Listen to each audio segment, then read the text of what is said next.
Welcome to our channel, ladies and gentlemen.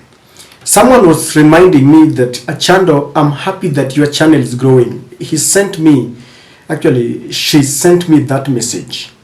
And then I was looking at the channel and I realized, indeed it is growing. And did you know what that means? I owe it to you. When I started, for those who started with us, some very few subscribers. And you kept on encouraging me, just go for it, do this.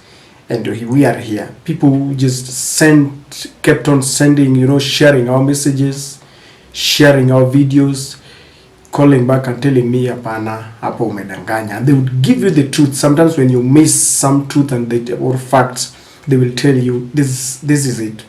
And you see, we grow together when people correct you. Others would even tell you, apana, you are too hard on this politician, and you share together. And so, why am I saying all this? I really owe it to you. And I want to take this opportunity to really thank you. Even the phone that I'm using to shoot was actually bought by friends in this channel. I remember nilikuwa nafanya chango hapa na pale.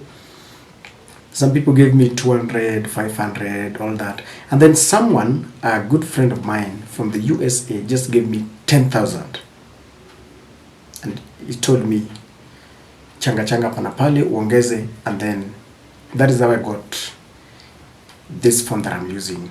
I'm saying all this because I'm really humbled by your unwavering support, and I want to thank you in a very, very special way. I can't call all your names, but just know that from the bottom of my heart, I'm really very happy. On the same breath, if you're watching for the first time, please take a second or two and subscribe to the channel. Click the notification bell, like this particular video, and help me share the videos, and may God bless you. Ladies and gentlemen, the war between the executive and the judiciary is not ending now, neither will it end tomorrow. In fact, the Kenya Kwanza team keeps on inventing ways to deal with Madam Martha Koome and her team. After the threats and intimidation, and Ruto saying very well that moving forward, he will not obey court orders. And of course, you all understand that yesterday, the Court of Appeal extended the housing levy status quo that was supposed to end by 10th of this month.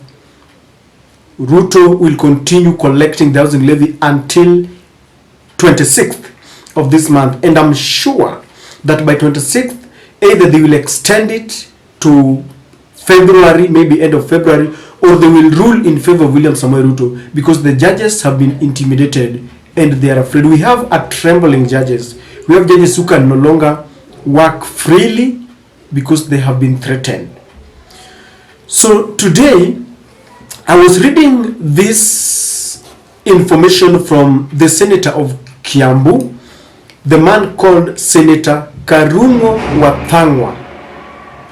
And he's telling us that there is another choreographed plan to take this war to parliament so that they can amend the laws to ensure that they have their way. They want to have their own judges who dance to their tune. Let us read this. Senator Karungo Wathangwa is saying this: I have written to the Senate outlining my intentions to amend both the High Court and the Judicial Service Commission Acts.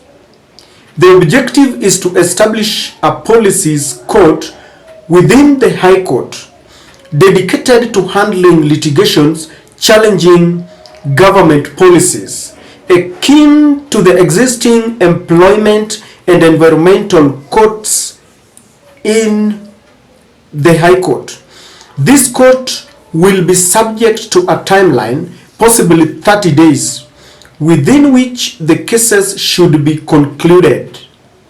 Additionally, it is essential to add or restructure the Judicial Service Commission membership to ensure accountability. Moreover, judges should undergo periodic assessments similar to the evaluation of politicians every 5 years or through impeachment proceedings.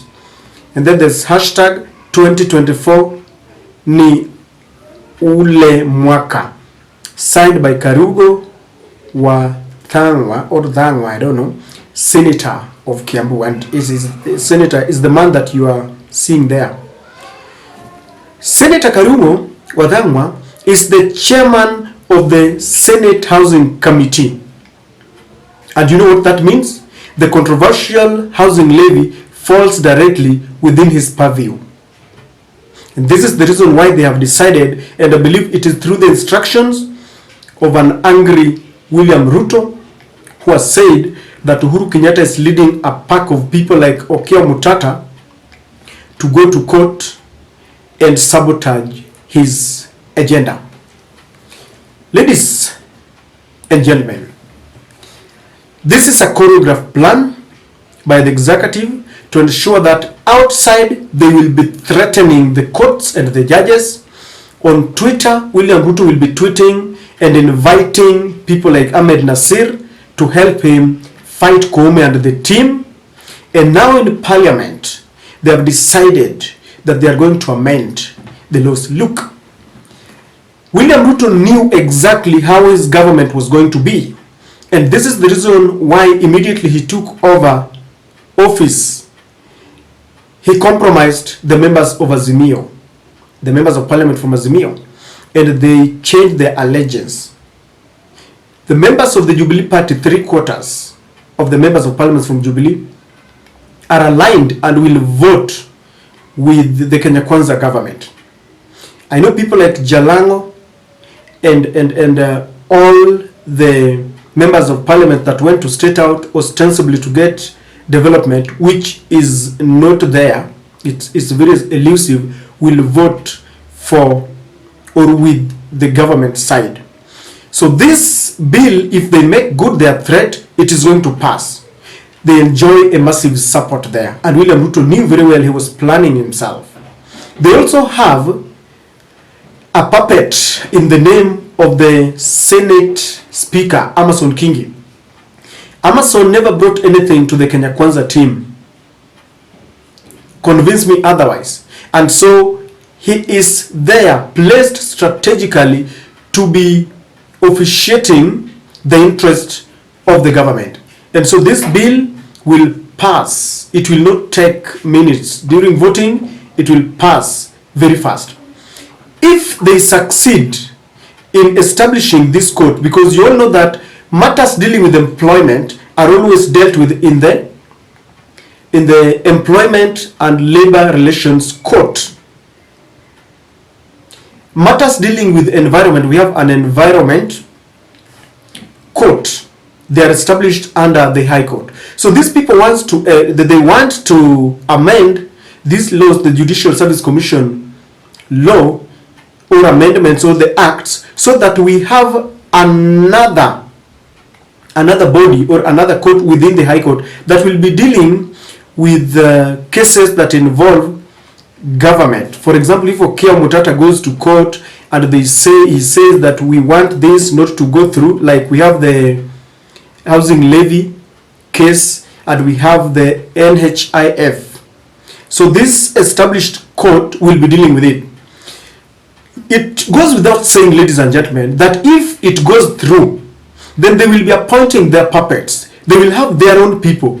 And they're saying that they want to get a timeline of about 30 days within which these cases are heard, which is okay. I really agree with the timing, not only with the government agendas, but we need to ensure that we fast track cases that are in court. We have cases that have been there for over 10 years, and so we need to deal with them. But these people will have their own judges who will be dancing to their tune. So ukipeleka kesi pale, they will be making a verdict or ruling against you and favoring the government.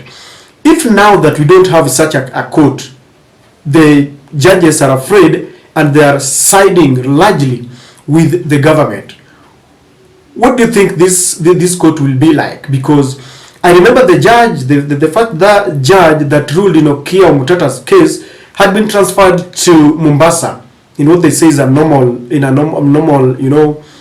exercise. They will ask Madam Koome, and I still repeat, Madam Koome is still working very closely with William Samoei Ruto. The other judges might be disgruntled, but Madam Koome is working very closely with William Ruto. She will be asked to give them friendly judges, and that is exactly what will happen, and it is very bad. And let me tell you this. Whenever we want to change laws that suit a particular person, a particular personality, or targeting particular personalities, then Kenya will be growing backwards. I have listened to people saying sometimes whenever there's an altercation, a political altercation between Raila and a sitting government, then they bring in proposals that we want to amend an act so that we have a limit, an age limit in the presidential candidates. Because they know Raila, I don't know, Raila is 70 something or what. So they look for an age that is lower than Raila's age, and they say this is what we want to do. At some point, I also had people say that we now want to amend our constitution so that we have a limit of ethnicity, so that those communities that have been in power, have been a president before, then they will not contest. Something which is not possible, even though people say it is. So that, for example, they say that Moi ruled for 24 years, Ruto is in power, Kenyatta was the founding father, then came Kibaki, then came Uhuru Kenyatta, so that they say it is time we ask the Kikuyu nation or Mount Kenya to allow other people. I don't know how practical it is, but my point is, anytime we try to amend our constitution or amendment in parliamentary act to target individuals, then we are wrong. We must establish laws and acts of parliament that will stand the test of time, so that mtoto wako leo hii ukiamua kutengeneza sheria, hebu jaribu kuangalia the future generations, maybe your great grandson, how will it be? Are you making laws to target particular individuals, or you're looking at Kenya as a whole and you are for the good of the country? This is what we need to look at.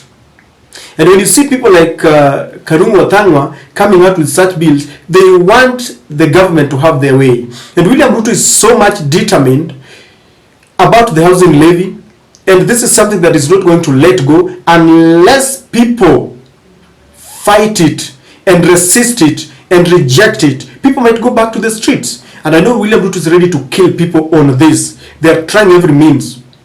And let me just end by saying this. This is going to be the last stroke that broke the camel's back. People are tired. He's forcing it out on people like Kimani Chungwa and Ndindi Nyoro and the entire Kenya Kwanza, especially the members who are coming from Central, from Mount Kenya. This might determine your fate. They are going to serve, especially those who are serving their first term. You might be a first-term member of parliament. And William Ruto might be a one-term president if he's not careful. I know by saying this, you are saying, oh, Alichapa dynasty. Remember, he's already at loggerheads with the courts, and it is the courts that gave him his win. He might be shocked. He might be shocked. Remember, Uhuru Kenyatta was given his win by the court twice, 2013 and 2017. But Uhuru retired. They were not seeing eye to eye with the judiciary, with the courts. So William Ruto started on a very wrong foot. I know he gave them money. I know he appointed the judges that Uhuru refused to appoint. But on this, he might just be shooting himself on the foot, and people will reject William Ruto. Because together with the high taxes, high cost of living, bado analazimisha watu na vitu kama hizi. I don't know what you think, ladies and gentlemen, but that is my take.